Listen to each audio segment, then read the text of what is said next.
Report यह है कि 2 करोड़ भिखारी पाकिस्तान में है, हर मुल्क में होते हैं। मैं भिखारी होने या ना होने पर सवाल नहीं उठा रहा हूं, मैं पहले बता दे रहा हूं। 42 अरब रुपए कमाते हैं, और अगर यह आंकड़ा सही है तो पाकिस्तान में सेना से ज्यादा भिखारी हैं। तो सर, यह आपके मुल्क की इमेज बनी हुई है। इसको सुधारने की बजाय आप दुनिया भर में क्या कर रहे हैं? टेरर एक्सपोर्ट कर रहे हैं। अच्छा, ये देखें, आ जाऊंगा। एक बार कक्कड़ साहब से सवाल पूछा, फिर दिखाना। हाँ जी, मेरी आवाज आ रही है आपको? आ रही है। अच्छा, मैं thank you so much for inviting me. मेरे ख्याल में यू शुड ग्रो अप। आप लोग ये किस तरह की, मतलब आप लोग कुछ भी बेच रहे हैं, और मुझे अफसोस है आपकी आवाम पे कि वो कुछ भी सुन रहे हैं। आई थॉट कि कोई इम्पोर्टेंट डिस्कशन होगी, कोई पॉलिसी के ऊपर हम बात करेंगे, कोई पाकिस्तान इंडिया इशू को हम पॉलिसी डायनामिक से देखेंगे, पॉलिसी पैराडाइम से देखेंगे। मैं पॉलिसी पर ही बात कर रहा हूं सर। आप ये देखिए, हिंदुस्तान पाकिस्तान के बीच हालात क्यों मुश्किल भरे हैं? क्योंकि आप टेरर एक्सपोर्ट करते हैं, क्योंकि आप कभी मुंबई कराते हैं, कभी पहलगाम कराते हैं, कभी दिल्ली कराते हैं, कभी अहमदाबाद करवाते हैं, इसलिए हालात मुश्किल भरे हैं। पूरी दुनिया में टेरर की घटनाएं कहीं होती हैं, उससे पाकिस्तान का कोई ना कोई लिंक जुड़ जाता है। अच्छा, लिंक जुड़ गया तो जुड़ गया, चलिए हो सकता है आपका कोई आतंकी बन गया, आप उसको पालते पोसते हैं। हाफिज सईद डेजिग्नेटेड टेररिस्ट को आपने दामाद बनाकर बिठा कर रखा हुआ है। मुल्क की हालत, ये बात क्यों छिड़ी?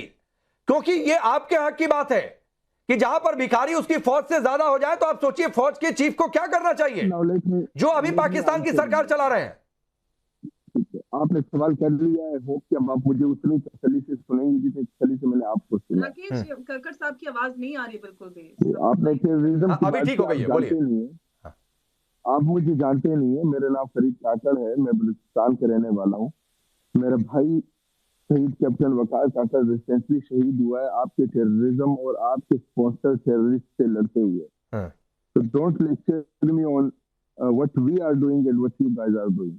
हमें नहीं भूलता कि असलम अच्छू जो है, आप उसको, जो कि इंटरनेशनली टेररिस्ट है, आप उसको नई दिल्ली के हॉस्पिटल में बिठाकर उनका इलाज करवाते हैं। हम कुलभूषण यादव को नहीं भूले, जो यहाँ पे आके खुद इस बात को जो है वो मानता है कि how raw is involve in Balochistan, और रॉ कैसे डिस्टेबलाइज कर रही है बलूचिस्तान की सिक्योरिटी डायनामिक्स को।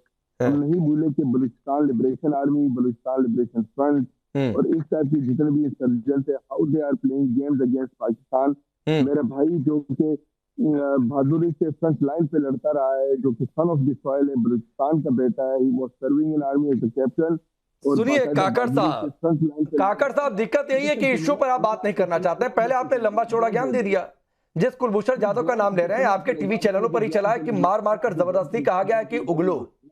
और आपको पता है कोर्ट में कुछ भी एडमिसिबल नहीं होता है। कोर्ट में कुछ भी एडमिसिबल नहीं होता है। वो हिंदुस्तान में भी अगर कोई अपराध हो गया और पुलिस ने बयान दे दिया, तो जब तक कोर्ट में बयान नहीं रिपीट होगा वो नहीं एडमिसिबल होता है। फखर भाई, एक और आपके मुल्क की इमेज बनी हुई है, मुझे नहीं लगता है कहते हुए, टेररिस्तान की। दुनिया में लिंक जुड़ जाते हैं। हाफिज सईद को किस तरीके से प्रोटेक्ट किया जा रहा है, मसूद अजहर को कैसे प्रोटेक्ट किया जा रहा है, भारत ने जितने डोजियर दिए उनको पाकिस्तान ने कैसे कूड़ेदान में डाल दिया, यह हमने देखा है। इसीलिए हम डोजियर अब देते नहीं हैं। लेकिन दूसरी ओर इमेज क्या है? कल मैं यह खबर सुना तो मुझे आपके लिए नहीं अच्छा लगा कि पिछले 6 महीने में 52,000 लोग डिपोर्ट किए गए। और एक पत्रकार का मैं नाम ले रहा था, आप शायद बेहतर तरीके से जानते भी होंगे। अभी इन्होंने कहा, क्या नाम है, बासित ये कह रहे थे, वो ये कह रहे हैं कि 155 लोग रोज डिपोर्ट हो रहे हैं। अधिकतर इसलिए है क्योंकि भीख मांग रहे थे। सऊदी, कतर सबसे ज्यादा वहां से डिपोर्ट हो रहे हैं। मैंने तो नहीं कहा, मैंने आपने तो नहीं कहा, नहीं झूठ, मैंने नहीं कहा। अच्छा, जहां तक इस इशू का मामला है, ये नेशनल असेंबली की जो कमेटी होती है, आगा रफीउल्ला हमारे कराची पाकिस्तान पीपल्स पार्टी के, वो इस कमेटी के चेयरमैन हैं और मेरे बड़े अच्छे दोस्त भी हैं। तो उन्होंने इस कमेटी में, क्योंकि लोग सिर्फ डिपोर्ट का इशू नहीं है, ऑफलोड भी बहुत ज्यादा लोग में, टोटल नंबर है 66,000, ठीक है। फिर उसमें से जो मतलब लोग हैं 24,000 डिपोर्ट हुए हैं फ्रॉम सऊदी अरेबिया। अजरबैजान से भी 2500 लोग डिपोर्ट हुए हैं, जो मेरे लिए बड़ा हैरान कौन है। सऊदी अरेबिया और यूएई तो हम देख रहे थे, लेकिन अजरबैजान तक ये नेटवर्क फैला हुआ है, ये जो बिगर्स का है। मसला आया, ये इशू क्यों बहुत ज्यादा हाईलाइट हुआ कि लोग जा रहे थे कराची और लाहौर एयरपोर्ट पे, सबसे ज्यादा लोग ऑफलोड हुए हैं पिछले तकरीबन 1.5-2 महीनों में। बढ़ते बढ़ते बात, क्योंकि सोशल मीडिया पे भी लोग करते थे कि यार मेरे पास वीजा भी था, मेरे पास बाकी चीजें भी, डॉक्यूमेंट्स भी थे, लेकिन मुझे ऑफलोड किया गया।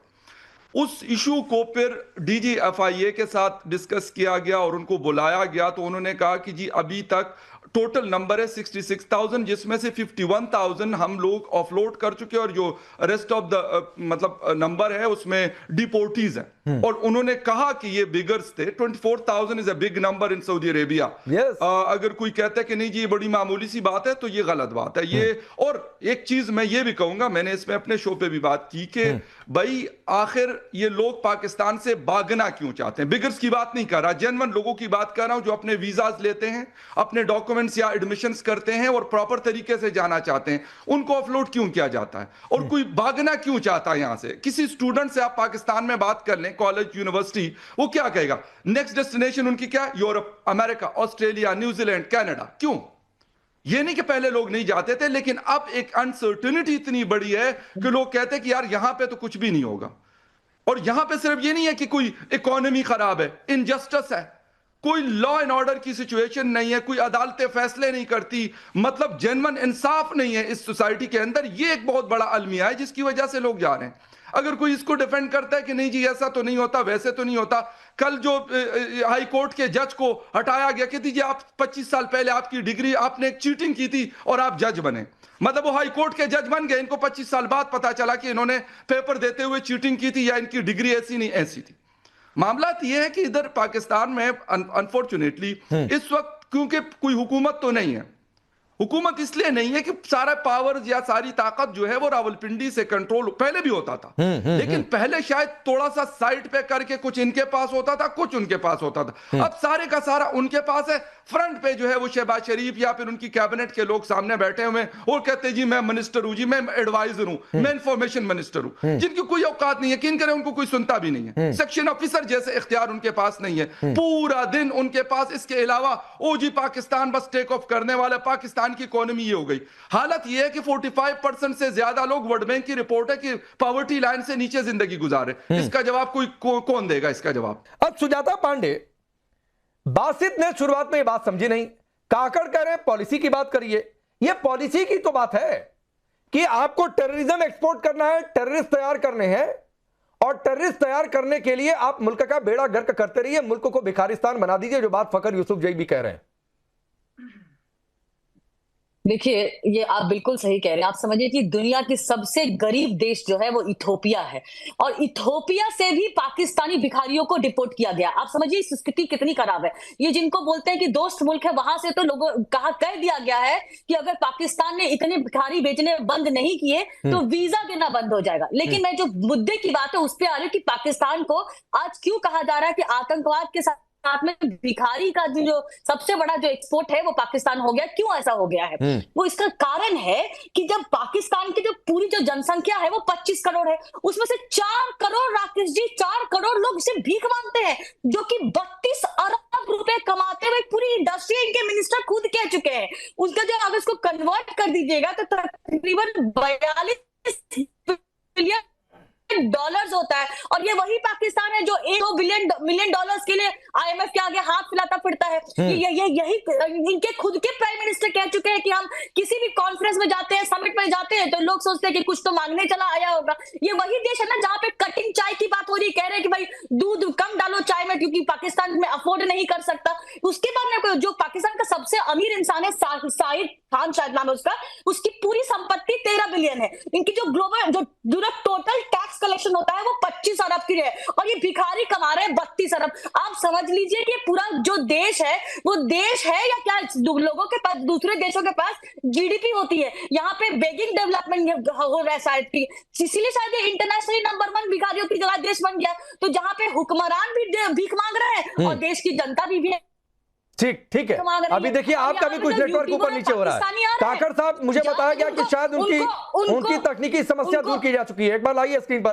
काकड़ साहब अपनी बात पूरी करिए। मैं आपसे कह रहा था कि आप जर्नलिस्ट हैं, आप पढ़े लिखे बंदे हैं, मुझे ये बताइएगा आप असलम अच्छू को जानते हैं? असलम अच्छू कौन है? नहीं, मैं बहुत तो नहीं जानता हूं, बताइए। आप नहीं जानते? खुद को नहीं चले मैं आपको भाई। बता देता हूं। मैं आपको बता देता हूँ, आप चूंकि पढ़े लिखे नहीं है लिहाजा मैं आपको बता देता हूँ। Aslam Machu was the leader of the BLA Baloch liberation army, जो कि एक टेररिस्ट आउटफिट है, दुनिया उसे टेररिस्ट आउटफिट करार दे चुकी है। आप अपने हॉस्पिटल्स में अपने घर की रिश्तेदारी निभा रहे थे, उनका इलाज करवा रहे थे, ठीक है। अच्छा, आप BLA के जरिए बलूचिस्तान को डिस्टेबलाइज कर रहे हैं। आप बलूचिस्तान में BLF BLA जितने इंसर्जेंट्स हैं इनको अपना रिश्ता दे के इनके जरिए बलूचिस्तान में हालात खराब करवा रहे हैं, और इधर आके आप हमें लेक्चर देते हैं कि पाकिस्तान टेररिस्ट है, पाकिस्तान टेररिज्म अभी तो मैं असलम अच्छू पर भी आ जाऊंगा, मैंने जानकारी मंगा ली है, आ रही होगी जानकारी।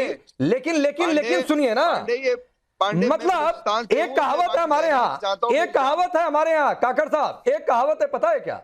सूप हंसे तो हंसे, चलनी भी हंसेगी, जिसमें 72 छेद है। मतलब जहां पर ओसामा बिन लादेन मारा जाए, जहां पर Hafiz Saeed UN designated terrorist को कैंटोनमेंट एरिया में छिपा कर रखा जाए, मसूद अजहर जिसे भारत ने छोड़ा था कंधार हाईजैक के बाद, वो उस मसूद अजहर को पाल के रखा जाए, जिसके लश्कर के कमांडर ये कहते फिरे कि हम मुनीर के साथ अफगानिस्तान से लड़ेंगे और दिल्ली को दुल्हन बनाएंगे, वो सीख देगा कम से कम। और जिस मुल्क के वजीर आजम, काकर साहब, ये तारीखी बात है, आप इनकार कर दीजिए कि जब इमरान खान वजीर आजम थे तो उन्होंने कहा कि नहीं कि हमने अमेरिका के कहने पर आतंकियों को ट्रेंड किया। तालिबान को किसने खड़ा किया? कौन था उसका खाना पीना नाश्ता देने वाला? आपने अपने घर का रिश्ता किया था असलम अच्छू को? नहीं, मैं तो आ रहा हूं उस पर, मैं हवा में बातें नहीं करता हूं। आपने जो जानकारी दी वो फोटोशॉप जानकारी है कि क्या है, मैं उस पर भी अपनी जानकारी ली और भागते नहीं है। और एक बात और आपको बताता हूं, यहां पर जितने आतंकी पकड़े जाते हैं उनको उनकी जन्नत याद दिला दी जाती है।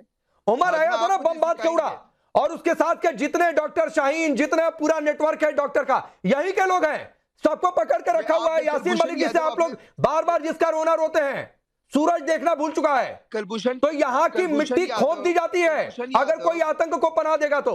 फखर यूसुफ जी जो बात ये कह रहे हैं फरीद काकड़, शुरुआत में इन्होंने कही, तब आप नहीं जुड़े थे कि बड़ी पॉलिसी की बात थी। जहां आपने पॉलिसी का थोड़ा सा आईना दिखाया तो ये हिंदुस्तान पाकिस्तान और कहां से क्या कौन आतंकवाद, उस पर तो क्या ये टेररिस्ट को ट्रेंड करने वाला अगर कोई मुल्क जिसके हुक्मरानों ने स्वीकार किया, आप बताइए दुनिया में पाकिस्तान के अलावा किसी प्रधानमंत्री को आपने सुना है जो कहते हो कि हमने आतंकियों को ट्रेन किया?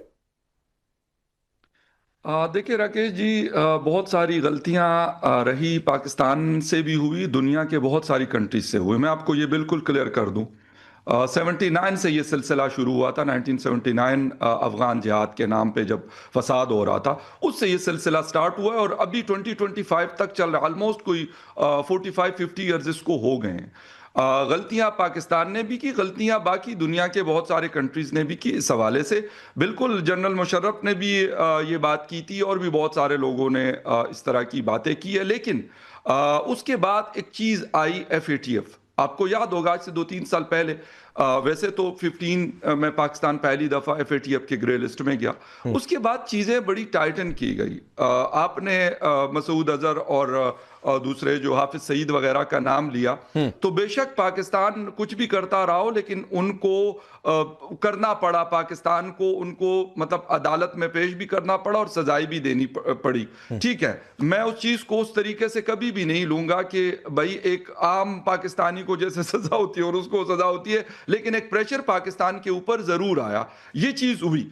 अभी अगर हम गुज़िश्ता 5-7 सालों की बात करें तो मेरे ख्याल में चीजें काफी सारी चेंज हुई हैं। आपका इंडिया का मसला ये होता था जी कश्मीर में हम इंटरफेरेंस करते हैं, यही होता था ना, इसके अलावा तो कोई और वैसी बड़ी चीज नहीं थी कि पाकिस्तान ये करता है। लेकिन उसके बाद कश्मीर के अंदर कोई ऐसी चीज, इंसिडेंट ऐसा नहीं हुआ। पहलगाम हुआ, पहलगाम के ऊपर आप लोगों ने कहा जी हम इसका बदला लेंगे, फिर आप लोगों ने 6 मई को हमला कर दिया, तो एक बड़ी जंग हो गई। जब आप बदले और इस चीज पे आ जाते हैं तो फिर तो उसके नहीं फखर भाई, और भी चीजें हुई हैं। मुंबई अटैक हमने सबूत दिए, क्या हुआ उन तमाम डोजियर्स का?